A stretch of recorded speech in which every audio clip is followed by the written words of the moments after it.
날씨가 많이 추워졌습니다. 여러분 건강 조심하시기를 바랍니다. 요나서를 설교하기가 참 좋습니다. 왜 그런지 아세요, 여러분? 요나를 좀 길게 표현해 보세요. 요, 나, 나, 나란 말이에요. 나 다른 사람 얘기할 것도 없어요. 예, 요, 나, 내가 요나예요. 왜 제가 이렇게 표현했냐면 우리가 하나님 말씀을 딱 들으면요, 순종 바로 안 합니다. 일반적으로. 정말 은혜가 충만한 사람은 주님 말씀하시면 아멘 그렇게 하지만 일반적으로는 거부합니다. 안 들어요. 그래서 반대길을 걸어가는 사람도 있고 안 들으려고 막 기도 안 하려고 하는 사람도 있고 별의별 사람이 다 있어요. 그러니까 요나가 어디 있어요? 이 자리에 있단 말이에요. 여러분과 제가 요나예요. 그런 속성이 있어요. 그래서 이 요나서를 보면서 하나님이 나에게 주시는 말씀이다. 이렇게 여러분 들으시길 주님으로 축복합니다. 여러분이 눈 감고 있다고 해서 여러분 해결될 문제가 아니에요 지금. 눈을 크게 뜨시고 여러분한테 하신 말씀이에요. 여러분 눈 감는다고 여러분이 비켜갈 수가 없어요.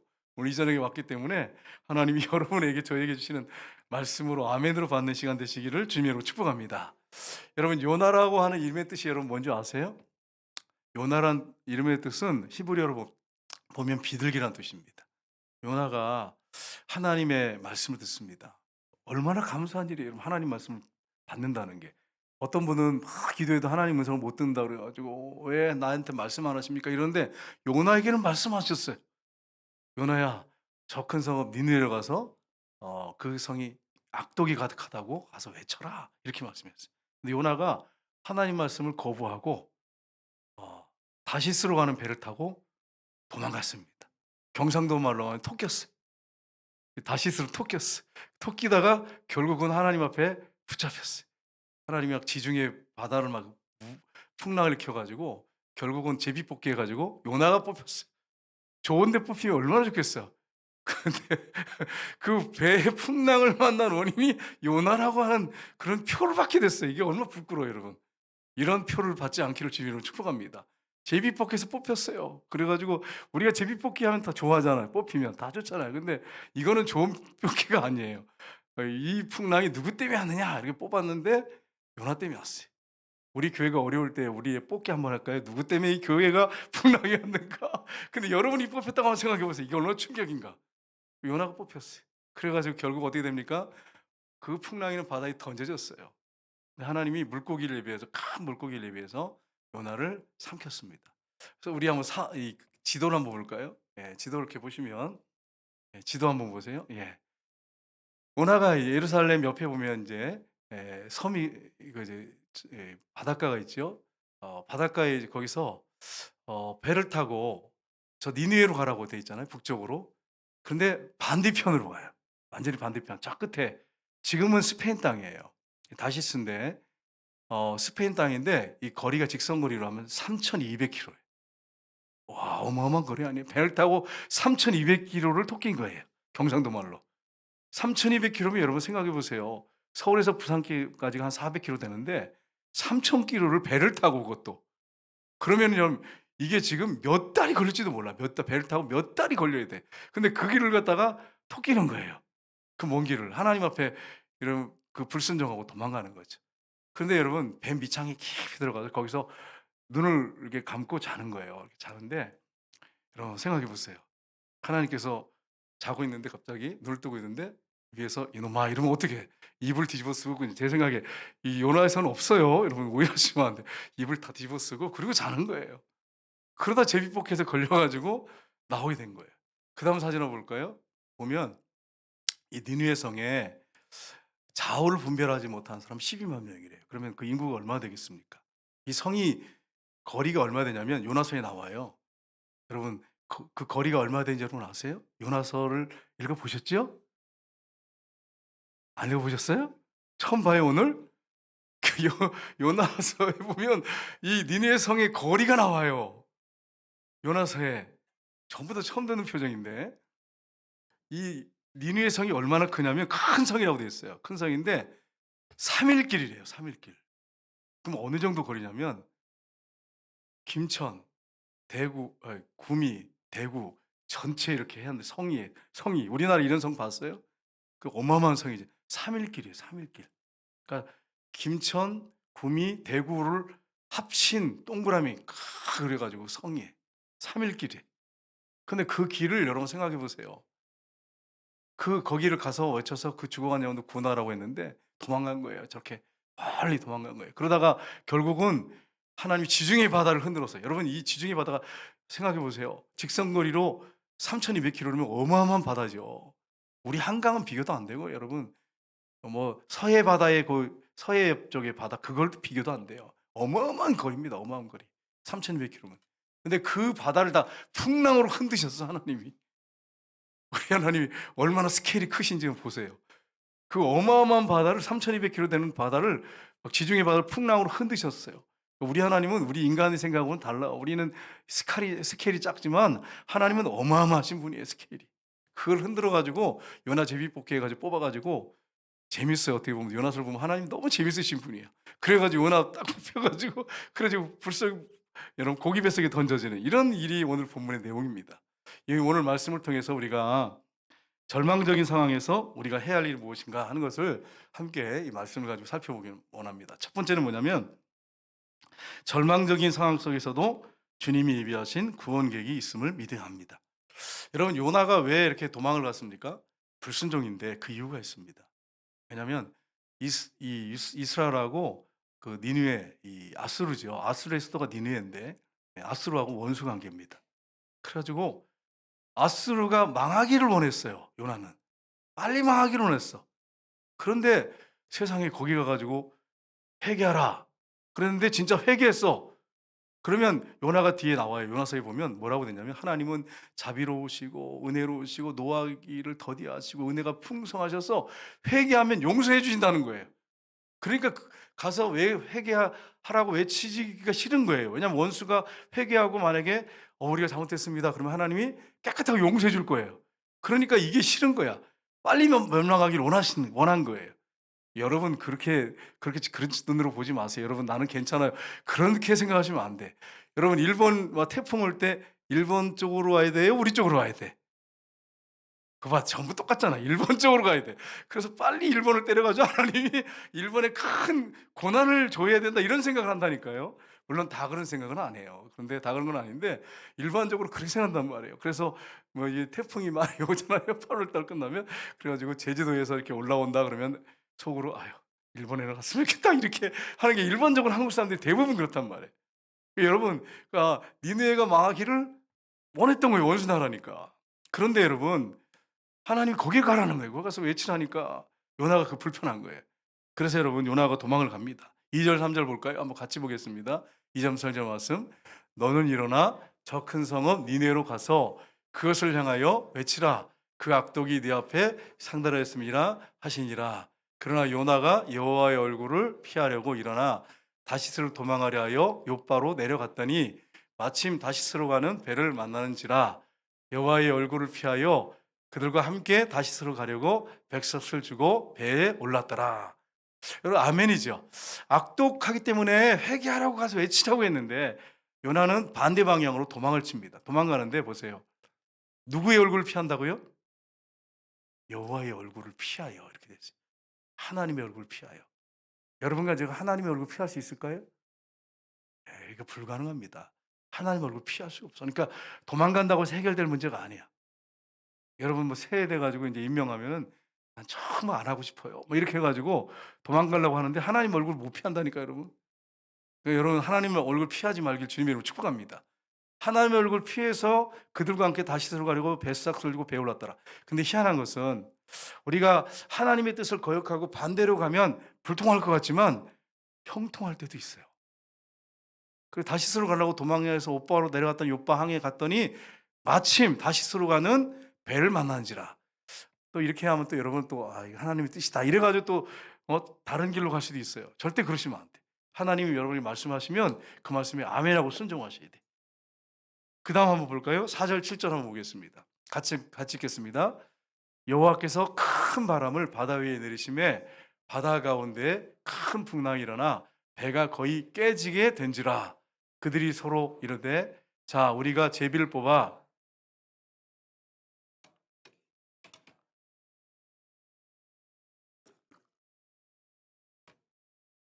아멘. 하나님이 어떻게 하셨다고요? 바다 가운데 큰 폭풍이 일어나게 하셨어요. 그 어마어마한 바다에 큰 폭풍이 일어나게 했어요. 그래서 거의 배가 깨지게 된지라. 그러니까 이 사람들이 당황해 가지고 "누구 때문에 이런 큰 풍랑." 지금 그런 때가 아닌데, 풍랑이 올 때가 아닌데 계절이 있거든요. 아닌데 어떻게 이럴 수 있냐. "제비 뽑자." 그래서 제비를 뽑습니다. 이 재앙이 누구에게 왔는지. 그래서 제비 뽑기 했더니 요나에게 뽑힌지라. 근데 여러분, 일반적으로 성경학자들이 이 배가 얼마나 크냐면 수백 명이 타는 배라 그래요. 제비뽑기 할 때 이 이렇게 조그만 이렇게 줄이 있잖아요. 이런 걸 쭉 묶어 가지고 이거를 색깔을 칠해 가지고 이게 뽑기 하는 거 하는 형식이 있었대요, 그 당시에. 아니면 요렇게 항아리에 있으면 조그마한 이렇게 에 모양의 어떤 것들을 넣어 가지고 그걸 뽑기도 했답니다. 두 종류를 이런 식으로 뽑았대요.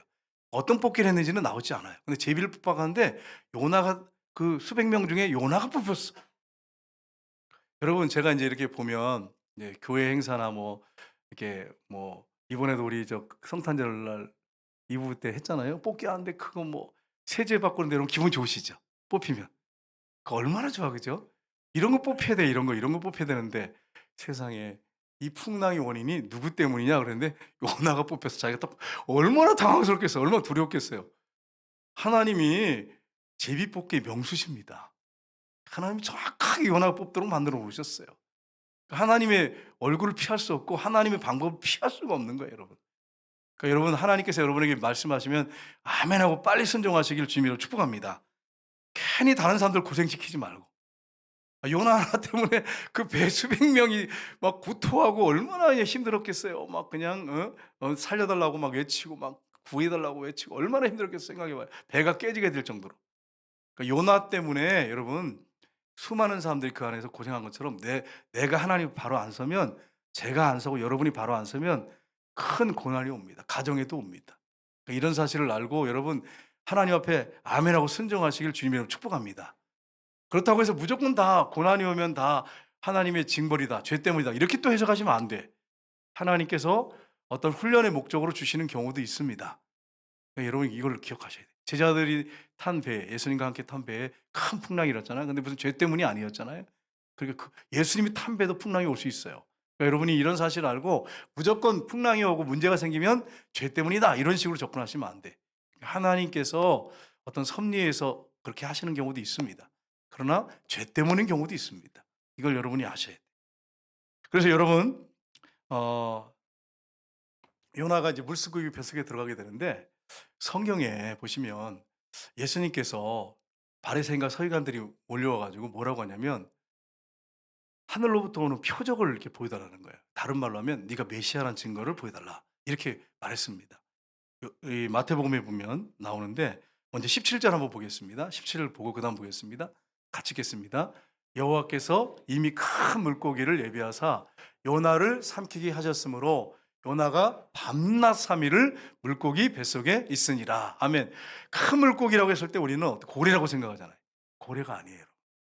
고래는 새우를 먹지 사람을 삼킬 정도의 그런 어떤 목이 이렇게 잘 안 돼요. 그러니까 원래 성향이, 고래는 그렇게 큰 걸로 이렇게 삼키는 그런 목구멍이 안 돼요. 그래서 이 우리가 생각할 때는 '고래가 삼켰나 보다.' 이렇게 하는데 고래가 아니고 큰 물고기라고 그래요.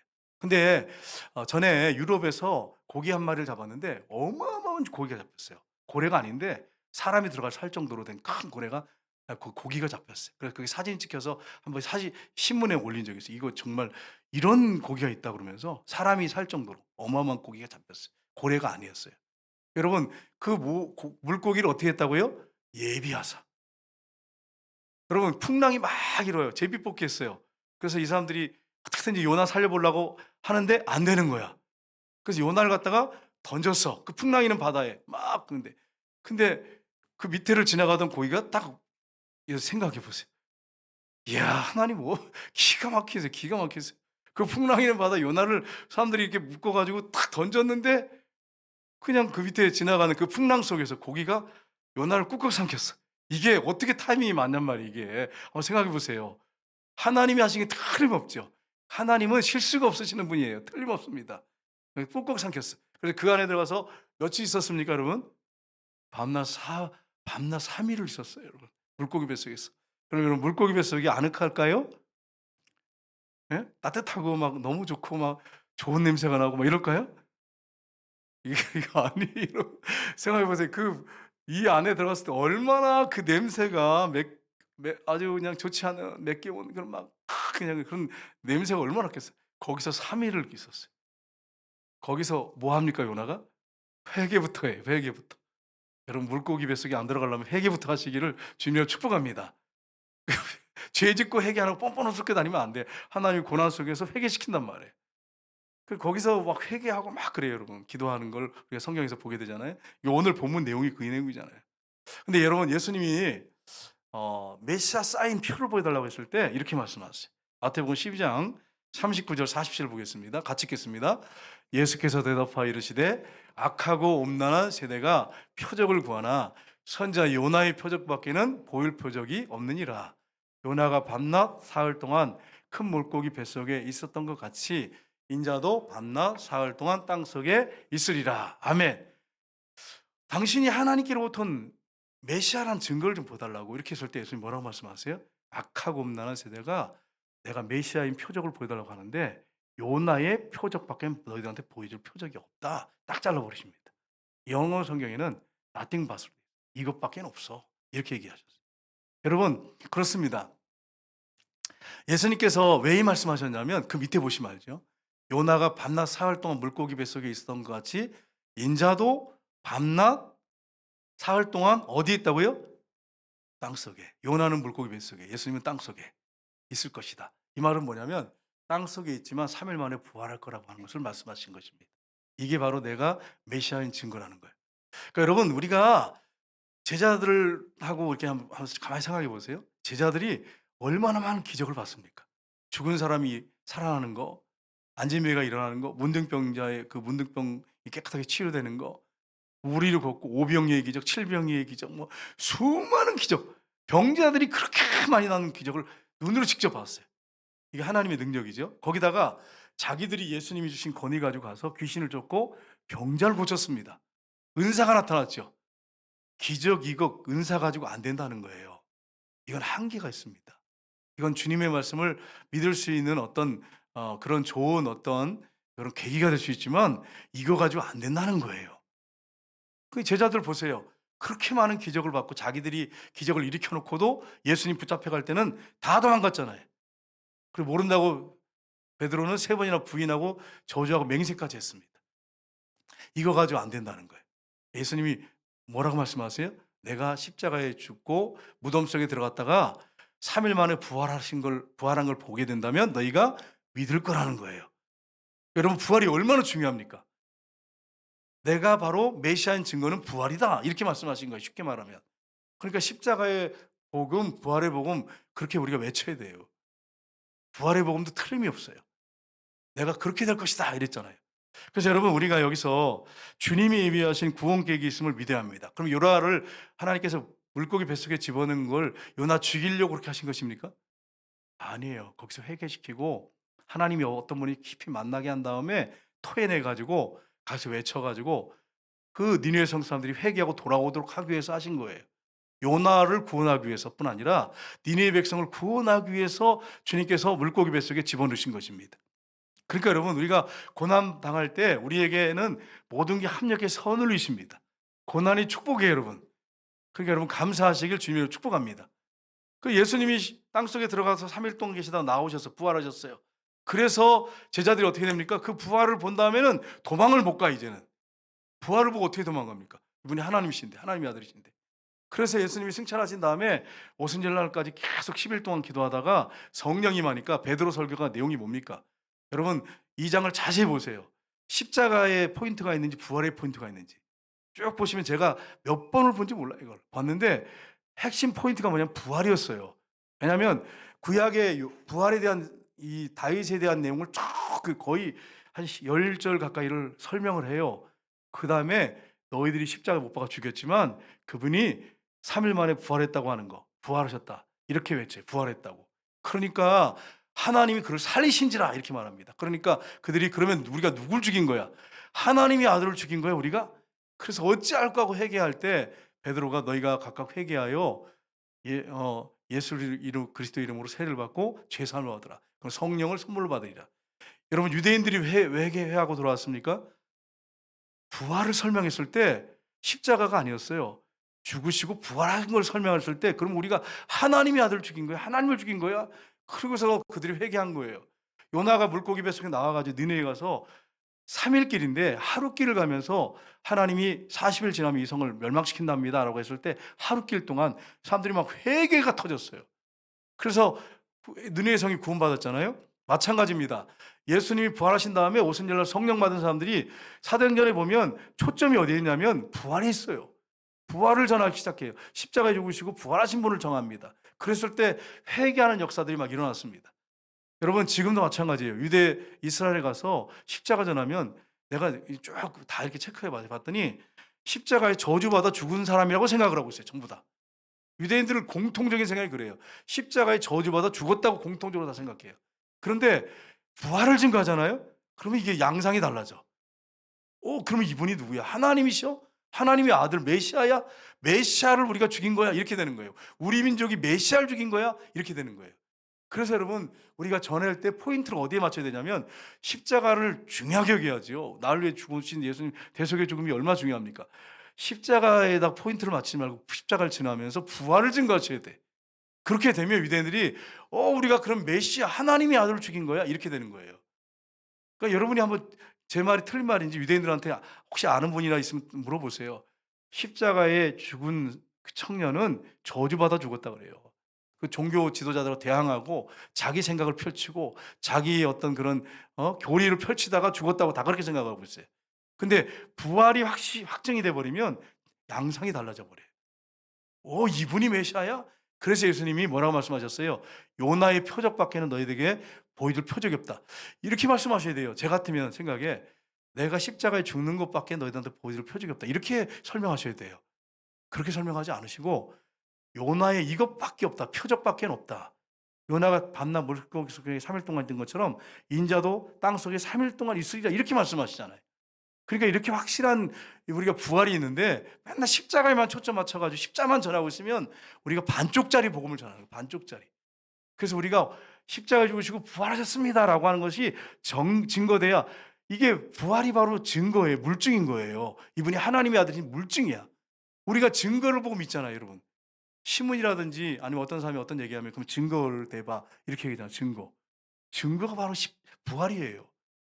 십자가에서 우리를 위해 죽으셨다는 게 확실히 증명되는 게 부활이에요.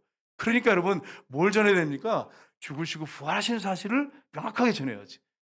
그러니까 요나의 표적이 요나의 이 모습이 예수님의 모습이었어요. 이 그림자지 그림자. 예수님이 땅속에 있다가 3일 만에 부활해서 외쳤을 때 그리고 이 제자들이 성령 받아 외쳤을 때 회개하고 돌아오는 역사. 이게 영적으로 그림자의 모습을 요나가 보여주고 있는 것입니다. 두 번째는 절망 속에서도 소망 가운데 기도해야 됩니다. 여러분 오늘 본문이 1절부터 6절까지 내용이 뭐냐면 요나의 기도입니다. 핵심이 전체가 요나의 기도예요. 기도인데 1절 2절을 보겠습니다. 요나가 어떤 기도를 하고 있는지 보세요. 같이 읽겠습니다. 요나가 물고기 뱃속에서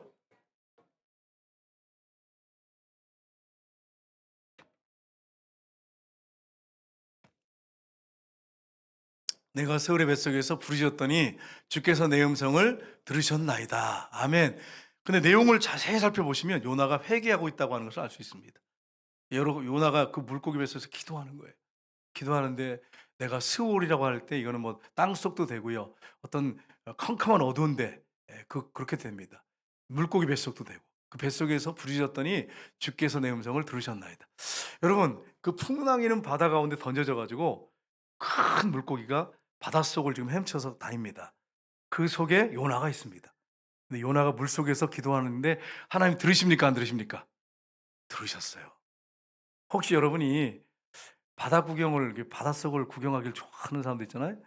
그걸 또 뭐라고 하던데 이게 생각이 갑자기 안 나는데 그래 가지고 그 물속에 들어가서 막 기도 깊은 데 들어가서 기도하면 하나님 들으실까 안 들으실까요? 들으시죠. 전체 잠수함이 있더라고요. 뭐 관광용 잠수함. 잠수함 타고 들어가서 여러분 기도하실 때 하나님이 그 속에서 들으십니다. 그러니까 우리가 하늘에 올라가서 기도해도 들으시고 물속 깊은 데 들어가서 기도해도 들으시고 여러분 기도가 얼마나 큰 축복입니까? 여러분 골방에서 문을 탁 닫고 기도해도 들으십니다. 여러분 골방 기도하시기를 주님으로 축복합니다.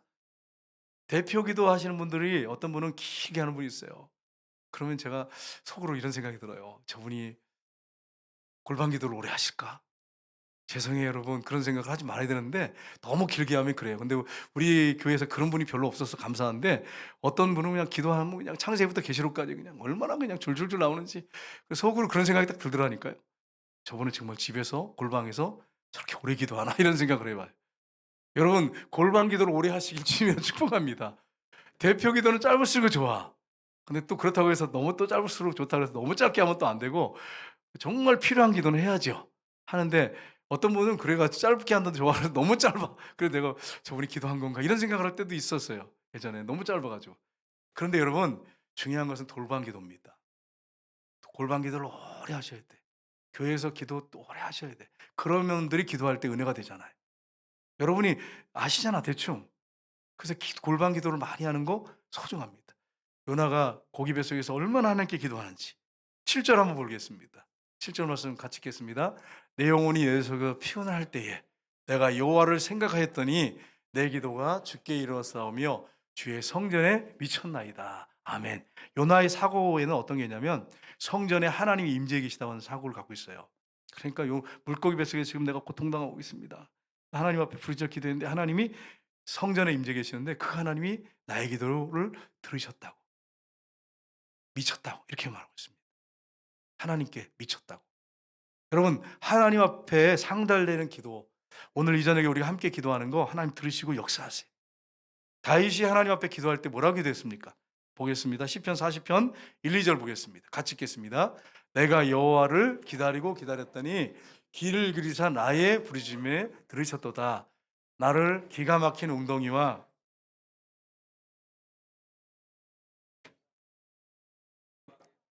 아멘.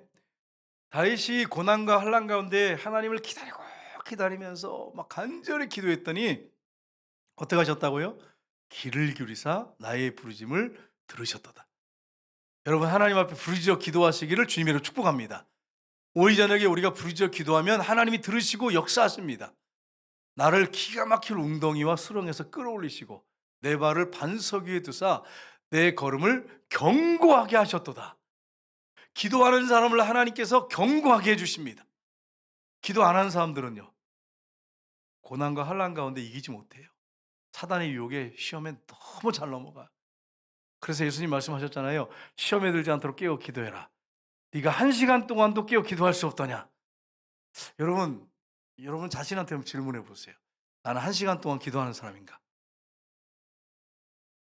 여러분 1시간 동안 하루에 1시간 동안 기도하고 계십니까? 다른 사람 쳐다보지 말고 여러분 자신을 보셔야 돼요. 여러분 자신을 보라고 요나라고 제가 분명히 선언했잖아. 요나. 전하가 아니고 요나예요, 요나. 여러분이 나는 정말 하나님 앞에 1시간씩 기도하고 있는가? 매일 교회 와서만 하는 거 말고 혹시 여러분이 교회 안 오더라도 1시간씩 기도하고 있는가? 질문해 보세요. 하나님 앞에 기도하는 거 무엇으로 바꿀 수 있겠습니까? 이렇게 소중한 시간을 무엇으로 바꿀 수 있겠어요? 여러분 1시간씩 여러분 교회 혹시 못 나오더라도 기도하시기를 주님으로 축복합니다. 그러니까 하나님 기도를 받으시고 역사하세요. 고난 가운데 절망 가운데 여러분 회개해야 합니다. 요나는 잘못해서 회개해서 하나님께서 용서해 주시고 부르짖어 기도할 때 응답하셨어요. 여러분 제가 말씀드렸지만 그러면 고난과 절망적인 상황이 죄 때문이냐? 그렇진 않아요. 우리 선교사님들이 죄 때문에 고난당하는 건 아니잖아요. 선교하러 기도하고 갔는데 고난당하는 경우 있잖아요. 그래서 여러분 이 선교사님이 장문에 이제 글을 이렇게 인터넷에 올렸어요. 카톡에 보냈는데 다 읽지 않겠습니다. 거기 보면 이렇게 돼 있어요. 중간쯤 밑에 보면 덕착한 첫날 이 땅에 공중권세 잡은 악한 영들이 저희 틈을 영적으로 방해하는 일도 보게 됩니다. 열매 선교사님 뒷머리부터 어깨까지 신경통과 두통이 있고 사랑 선교사님 계속 구토 증세와 몸살 증세가 있습니다. 예수님께서 손을 얹어 깨끗하게 낫게 해주시고 주님 주시는 능력과 은혜로 나가도록 함께 기도해 주세요. 감사하게도 자녀들은 모두 컨디션이 좋고 기뻐하며 이 땅을 축복하고 찬양하며 나아가고 있습니다. 여러분 지금 선교사님 두 분이 굉장히 고통 가운데 있어요. 근데 자녀들은요? 자녀들은 모두 기뻐하고 컨디션이 좋고 이 땅을 축복하고 찬양하며 나가고 있습니다. 여러분 참 우리가 기도할 부분이 이 부분인데 하나님께서 역사하셔서 사탄의 모든 역사 방해 떠나가게 하시고 건강을 회복시켜 달라고. 근데 참 감사한 건 뭐예요? 아이들이 아프지 않다고 하는 거예요. 너무 감사해요. 아이들이 아프다 그러면 여러분 얼마나 힘들겠어요. 선교사님들이 아프다면 좀 낫잖아요. 기도하면 되는데 아이들이 아프면 이게 얼마나 힘들겠어요. 아이들은 전부 컨디션이 좋대. 예, 그 전부 다 건강하다니까 얼마나 감사한지 모르겠어요. 여러분 오늘 이 저녁에 우리가 선교사님을 위해서 간절히 기도할 때 우리 하나님께서 선교사님들을 회복시켜 주시고 또 아이들이 끝까지 컨디션이 좋았으면 좋겠어요. 그래 가지고 아이들이 기쁨으로 이 이방 민족들의 그 악한 민족들이잖아요. 죄 가운데 있는 민족들. 이 복음의 문을 열 수 있는 그런 역사가 있었으면 좋겠어요. 제가 이제 그 박순정 선교사님하고 식사를 하는 시간이 있어서 그분이 한 20년 가까이 선교하셨거든요. 근데 그분하고 얘기를 했어요. 얘기를 하는데 이러시더라고요. 아이를 셋을 데려갔대요, 셋을. 그래서 전에 들어보신 분이 있을 거예요. 예, 도착을 했는데 아이가 아픈 거예요. 열이 안 떨어지는 거예요.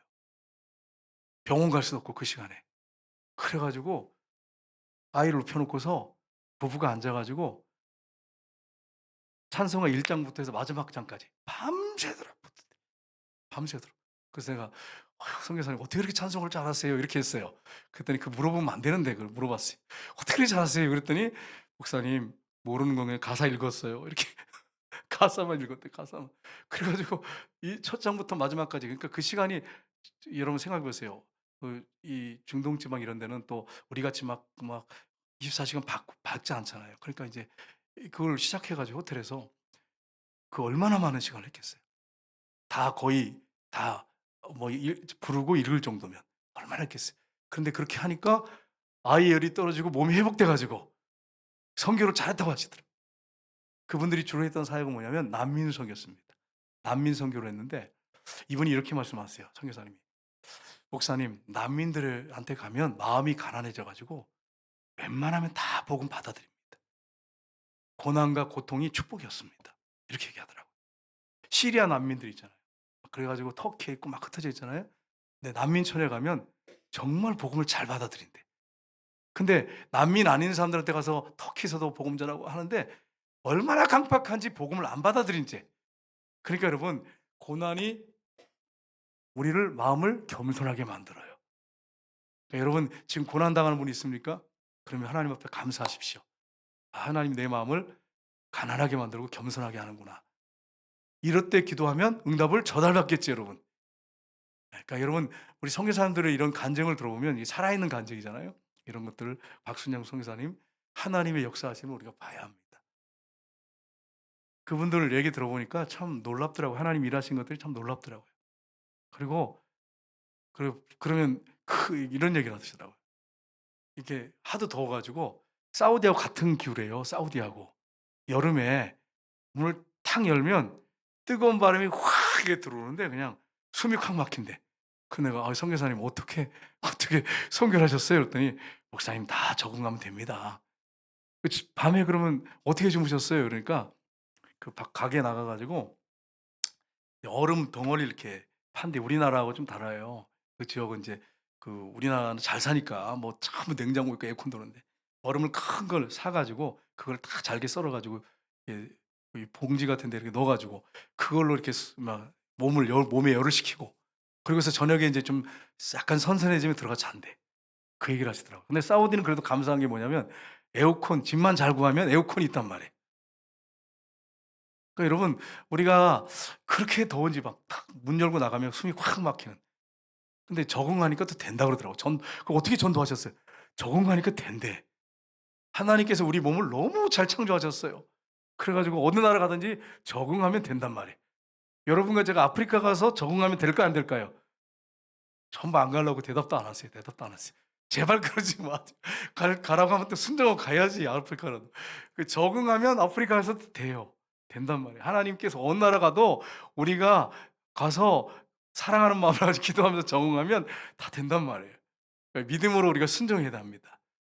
여러분, 회개하고 기도할 때 하나님이 부르짖어 기도할 때 역사하세요. 세 번째는 절망적인 상황에서 감사해야 합니다. 요나는 무가치한 우상을 숭배하는 것은 하나님의 자비를 저버린 자들이다, 이렇게 말합니다. 하나님의 사랑을 저버린 자들이다, 이렇게 표현합니다. 9절 한번 보겠습니다. 요나가 나중에는 기도가 바뀌었어요. 끝부분에 같이 읽겠습니다. 나는 감사하는 목소리로 주께 제사를 드리며 나의 소원을 주께 갖겠나이다. 구원은 여호와께 속하였나이다 하니라. 아멘. 감사가 뭐라고 표현해놨습니까?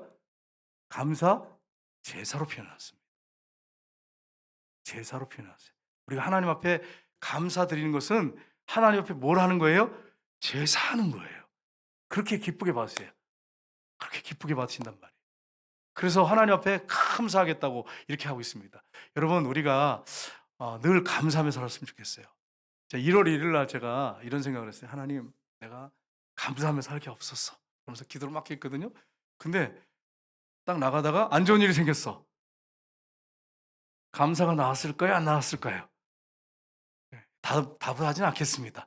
괜히 또 여러분이 또 시험 들 수도 있고 오해할 수 있기 때문에 회개했습니다. 그 무슨 말인지 아시겠죠? 하나님, 회개를 했어요. 회개하고 하나님 잘못했어요. 회개하고 감사했어요. 여러분, 감사한다는 게 그렇게 쉬운 게 아니에요. 범사에 감사한다는 건 쉽지 않습니다. 그런데 여러분, 감사하셔야 합니다. 왜 그런지 아시겠어요? 하나님이 제사로 받으시고 기쁘게 받으시고 또 감사를 계속하면 감사할 거리를 넘치도록 해주세요. 그리고 선한 길로 인도해 주시고 피할 길을 주세요. 감당 못할 길을 주시지 않습니다. 우리 선교사님들 지금 이 길을 가고 계지만 감당 못한 길을 주시지 않습니다. 그러니까 두려워할 필요가 없는 거예요. 감사할 수 있는 거예요. 우리 시편 보겠습니다. 같이 읽겠습니다. 50편. 감사로 제사를 드린 자가 나를 영화롭게 하나니. 아멘. 여러분, 하나님 앞에 감사하는 것은 하나님을 영화롭게 하고 하나님을 높여드리는 거예요. 하나님의 주권을 인정하는 거예요. 하나님을 믿어드리는 거예요. 그러니까 감사가 얼마나 중요한 제사입니까? 얼마나 기뻐하는 제사입니까? 에베소 5장 20절 한번 보겠습니다. 마지막 읽겠습니다. 범사에 우리 주 예수 그리스도의 이름으로 항상 아버지 하나님께 감사하며. 아멘. 누구의 이름으로 항상 아버지께 하나님 앞에 감사한다 그랬어요? 예수 그리스도의 이름으로. 예수님 부활하셔서 내가 세상 끝날까지 너희와 항상 함께 있으리라. 우리 안에 들어와 사세요. 우리 함께 하세요. 그러면 우리가 예수님의 이름으로 범사에 감사할 수 있습니까? 없습니까? 아멘이죠. 상황과 환경이 지금 어렵고 힘들어요. 질병에 걸릴 수도 있고 큰 어려움이 우리 가정에 있을 수 있어요. 근데 부활하신 주님이 세상 끝날까지 나를 떠나지 않고 함께 계세요. 그럼 범사에 감사할 수 있습니까? 없습니까? 있어요. 예수 그리스도 이름으로 항상 아버지 하나님께 감사하며. 그럼 마지막으로 이 구절을 제가 읽고 마치겠는데요.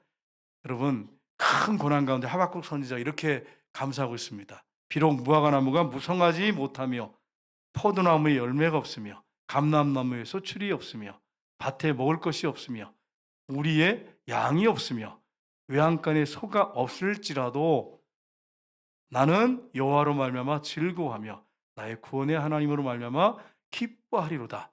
주 여호와는 나의 힘이시라. 여러분, 이렇게 할 수 있어요?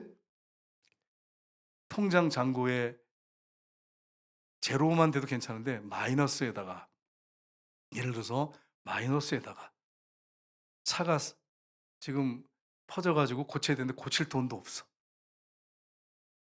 냉장고 열어보니까 먹을 게 없어. 몸이 너무너무 아파. 감사할 수 있습니까? 없습니까? 전부 대답을 안 하잖아. 대답을 전부 안 하시잖아. 그런데 여기 뭐라고 됐어요? 감사를 하잖아. 감사라. 하박국은 감사하고 있잖아요. 왜요? 여호와 나의 힘이시라. 예수님이 부활하셔서 우리와 함께 하시는데 그분이 나의 힘이십니다. 우리를 굶어 죽도록 만들어 놓지 않습니다. 그분이 우리를 그냥 절망 가운데 빠뜨려가지고 절망 속에 살다 헤매다가 죽도록 내버려 두지 않습니다. 주 여호와는 나의 힘이십니다. 예수 그리스도는 나의 부활하신 예수님은 힘이십니다. 그러니까 우리가 범사에 감사할 수 있는 거예요. 우리 선교사님들을 우리가 보내놓고 사실 저도 마음이 무겁기도 해요. 솔직히 힘들고 그래요. 그렇지만 우리 하나님이 함께 하시고 우리 주님이 우리 선교사님들의 힘이십니다. 우리의 기도가 힘이 됩니다. 그러니까 선교사님들을 여러분 우리에서 기도하면 하나님께서 세우시고 역사하시니까 두려워하거나 염려검심하지 말고 기도하시고, 여러분 가정에 여러분 문제가 있고 어려움이 있어요. 그러나 제일 먼저 할 일이 뭘, 그죠? 여러분 제일 먼저 할 일이 감사하는 거예요. 하나님께 감사부터 하세요. 제가 이번 주간에 이렇게 지내면서 마음이 불편하고 어려운 것들이 있었는데 거기에 대해서 감사를 표현하지 않으니까 마음이 점점 무거워지고 어려워지더라고요. 근데 감사로 확 바꿔가지고 그냥 뭐든지 감사해 봤어. 하나님 감사합니다. 막 걸어 다닐 수 있어서 감사하고요. 화장실 갈 수 있어서 감사하고요. 먹을 수 있어서 감사하고요. 또 이렇게 저기 생명 있어서 감사하고 누구 만나서 감사하고요. 막 다 감사해 봤어. 어떻게 됐을까, 여러분? 어떻게 됐을까? 진짜예요. 기쁨이 넘치고 감사할 게 너무너무 많은 거예요. 여러분 이렇게 바뀌시기를 주님으로 축복합니다. 그래서 여러분 정말 오늘 이 말씀을 기억하면서 우리가 절망 속에 좌절하지 말고, 혹시 회개할 게 있다면 회개하고, 또 부르짖어 기도할 게 있다면 기도하시고, 어떤 상황이 있든지 하나님 옆에 감사 먼저 하시는 저 여러분 되시기를 주님으로 축복합니다. 이 시간에 우리 함께 기도하겠습니다.